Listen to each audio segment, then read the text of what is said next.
జూబ్లీహిల్స్లో అర్ధరాత్రి ఓ ఇంట్లోకి చొరబడిన దుండగులు కత్తులతో దాడి దోపిడీకి యత్నించారు.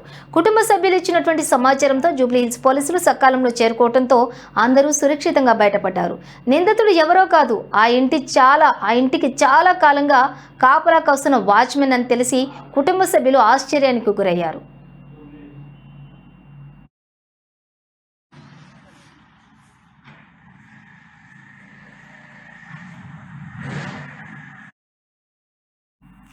జూబ్లీహిల్స్లో నివసించే అజయ్ అగర్వాల్ ఇంట్లో చాలా కాలంగా రాధాచంద్ కాపలాదారుడుగా పనిచేస్తూ ఉన్నాడు. యజమాని ఇంట్లోనే దోపిడీ చేయాలని మరో 5గురితో కలిసి పథకం పన్నాడు.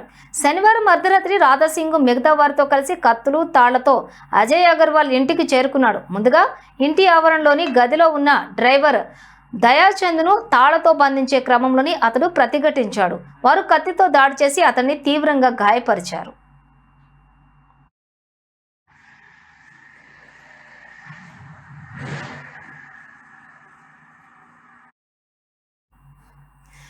తాళ్లతో కట్టేసి నేరుగా అజయ్ అగర్వాల్ ఇంట్లోకి వెళ్లేందుకు ప్రయత్నించారు. ఇంట్లోని కుటుంబ సభ్యులంతా భయంతో వణికిపోయారు.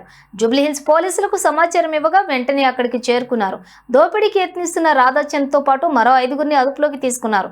గాయపడిన డ్రైవర్ దయాచంద్రు వెంటనే ఆసుపత్రికి తరలించారు. ఈ మేరకు జూబ్లీహిల్స్ పోలీసులు కేసు నమోదు చేసి దర్యాప్తు చేపట్టారు.